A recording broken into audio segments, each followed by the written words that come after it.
तारं भीतारं कर्म भूभृतां ज्ञातारं विश्वतत्त्वानां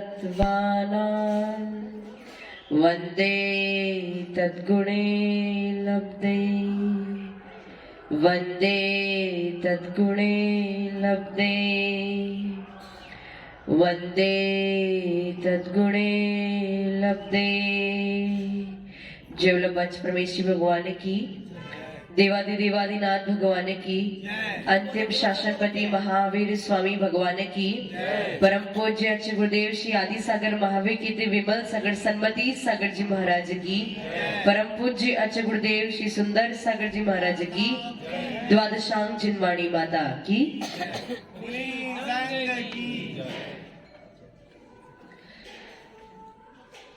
वस्तु स्वभाव धर्म, जो वस्तु है उसका जो स्वभाव है वही उसका धर्म है। और हम कहते हैं ये संप्रदाय, जो अलग अलग प्रकार के संप्रदाय है उसको धर्म का नाम दे दिया है। और विश्व में विख्यात है जैन धर्म। जैन कोई धर्म नहीं है, जैन संप्रदाय है, जैन एक मान्यता है। कौन सी मान्यता है? समीचीन मान्यता है, सत्य मान्यता है। ऐसा समीचीन और सत्य क्यों कहा?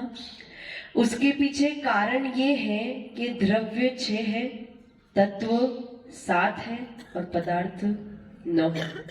सबका अपना अलग अलग स्वभाव है और उस स्वभाव को जैसा है वैसा का वैसा मानने वाला यदि कोई है तो वो है जैन।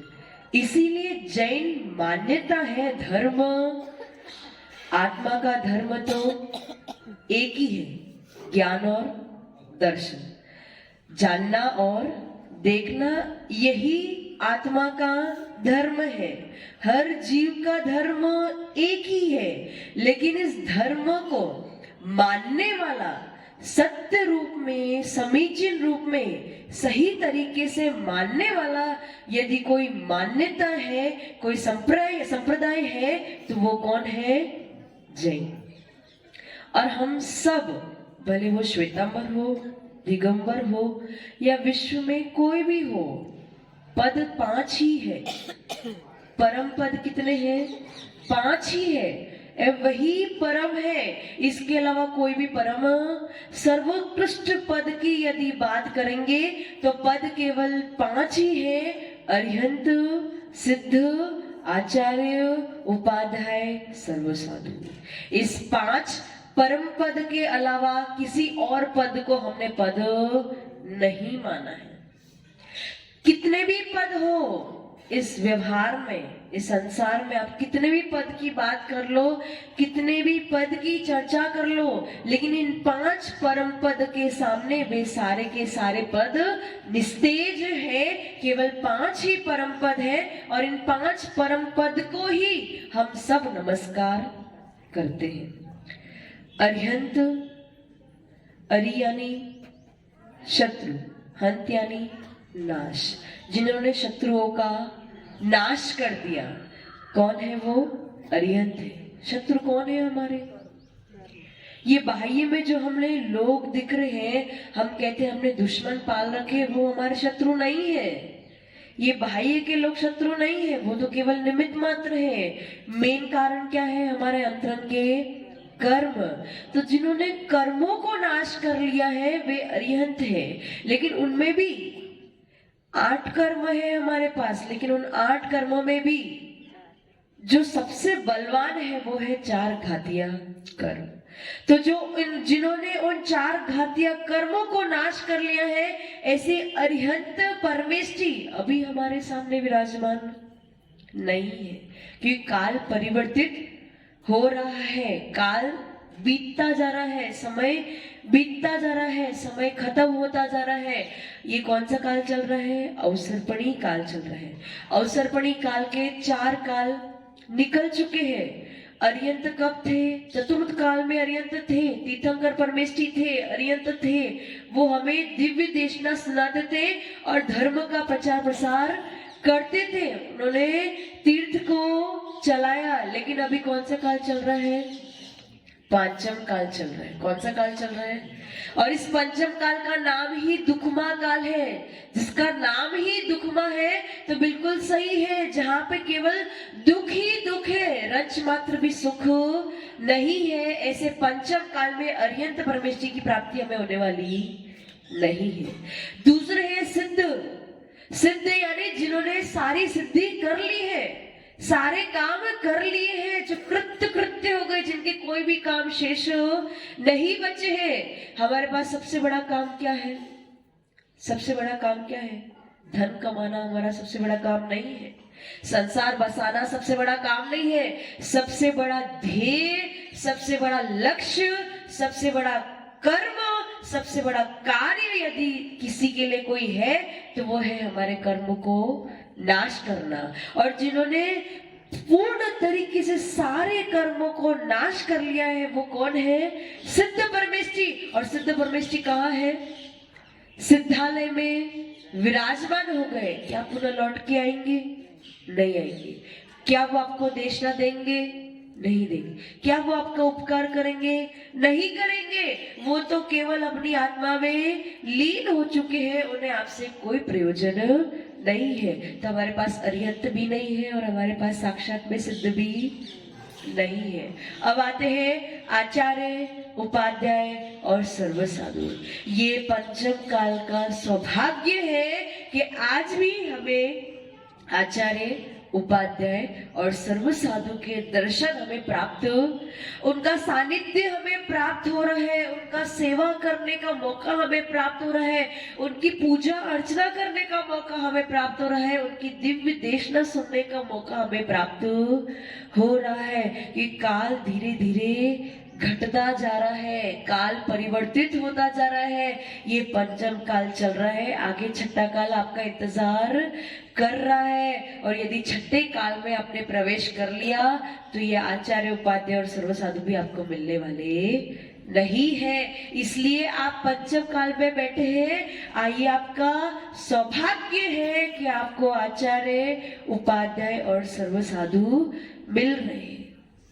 एक बहुत ही अच्छा दोहा है, इतना याद रखना कि जो कार्य होता है ना उसके पीछे कोई ना कोई कारण तो होता है। कोई भी कार्य होगा बिना कारण के कार्य नहीं होता। तो जो अरिहंत और सिद्ध है वो कार्य है। वो क्या है? कार्य है। कार्य हो चुका है उनका, लेकिन उसके पीछे कारण क्या था? आचार्य, उपाध्याय और सर्व साधु। बिना मुनि बने कोई अरिहंत और सिद्ध नहीं बन सकता। और जो कार्य है वो कारण के बिना हो नहीं सकता। तो कोई भी कारण अपने कार्य का विरोधी। सुख की प्राप्ति किससे होगी? धर्म से होगी। सुख की प्राप्ति किससे होगी? धर्म से होगी। धर्म कारण है और सुख कार्य है।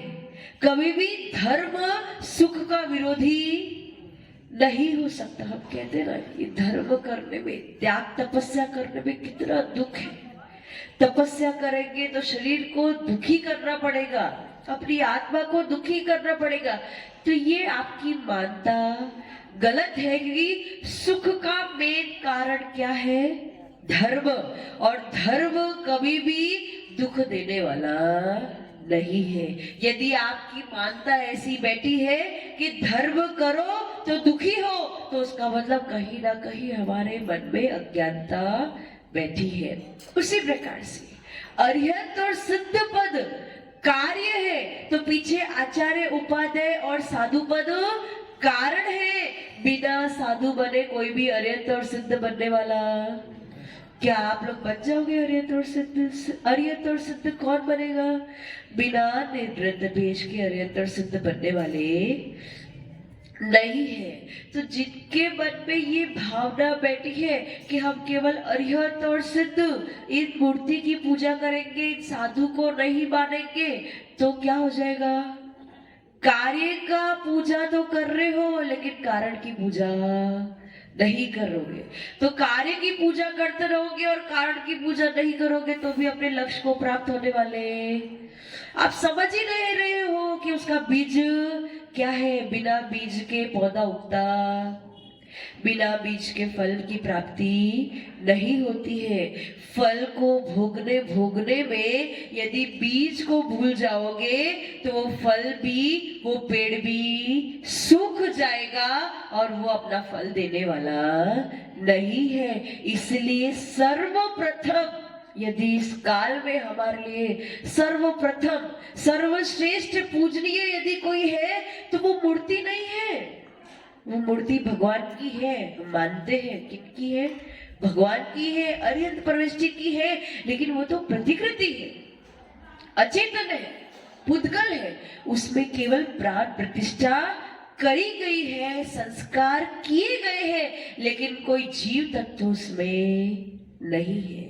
चेतन भगवान कौन है? अभी हमारे समक्ष आचार्य, उपाध्याय और सर्वसाधु, उनका शरीर ये निर्ग्रंथ भेष आपको देखने में आ रहा है और उस शरीर के भीतर में बैठा हुआ भगवान आत्मा भी आपको दर्शन दे रहा है। इसका मतलब क्या हुआ? सर्वश्रेष्ठ अरिहंत है, सर्वश्रेष्ठ सिद्ध है, लेकिन अभी अरिहंत भी नहीं है, सिद्ध भी नहीं है, केवल इनकी प्रतिकृति हमारे मंदिर में विराजमान है और वो पुद्गल है, चेतन है, केवल संस्कार किए गए हैं, केवल स्थापना निक्षेप है। क्या है?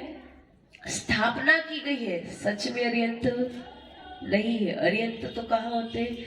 समोशरण में होते हैं, जिनकी दिव्य ध्वनि कीर्ति है, जिनके आसपास में अष्ट प्रात्यारे होते हैं, जिनके समोशरण में 12 कोठे लगते हैं, वो अरिहंत परमेष्टि है। भाव निक्षेप से सत्य में सभी चीज में तो वही अरिहंत परमेष्टि है, लेकिन फिर भी हमें उसका बोध कराने के लिए कि वे होते कैसे हैं, इसलिए आज हम मंदिर में क्या करते हैं? मूर्ति की स्थापना करते हैं। उस मूर्ति को देख देख के हम अरिहंत को याद करते हैं, उनका स्वरूप को याद करते हैं, उनकी पूजा अर्चना करते करते हम याद करते हैं कि जिस प्रकार से इन्होंने अनंत चतुष्टय को प्राप्त किया है, 4 घातिया कर्मों को नाश किया है, उस प्रकार से हम भी इनकी पूजा करते करते इनकी तरह बन जाए। लेकिन यदि इनकी पूजा पाठ आदि करने करने में जो सच्चे भगवान अभी इस पंचम काल में हमारे बीच में विराजमान है, जो भाव निक्षेप से मुनिराज है, जो निर्ग्रंथ भेष को धारण करने वाले दिगंबर मुनिराज है, यदि उनको हम नहीं मानेंगे तो कहीं ना कहीं हम गलती कर रहे हैं कि यही वो कारण है जो हमें आगे कार्य की प्राप्ति कराएगा। इसलिए कार्य को याद करते करते कारण को कभी भूलना नहीं। और इस पंचम काल में हमारे पास कारण उपलब्ध है, कार्य भी बहुत दूर है, लक्ष्य भी बहुत दूर है, परंतु इस कारण को हाथ पकड़ते पकड़ते इनके पीछे चलते चलते धीरे धीरे धीरे धीरे अपने कार्य को प्राप्त कर लेंगे। इसलिए कारण को कभी भूलना नहीं। इसलिए गांव में कभी भी साधु संत यदि आए तो सारे कार्य को छोड़ के सबसे पहले किधर जाना? उनके चरणों में जाना। कि यदि ये नहीं होगे तो आपको सत्य का मार्ग दिखाने वाला कोई भी नहीं। सत्य का मार्ग क्या वो मूर्ति दिखाएगी आपको? मूर्ति बोलती है? नहीं बोलती, वो तो केवल विराजमान है। सिद्ध भगवान सिद्ध शिला में विराजमान है, वो कुछ बोलने वाले नहीं है। तो अभी बोलने वाला कौन है? आपको उपदेश देने वाला कौन है? सत्य का मार्ग दिखाने वाला कौन है?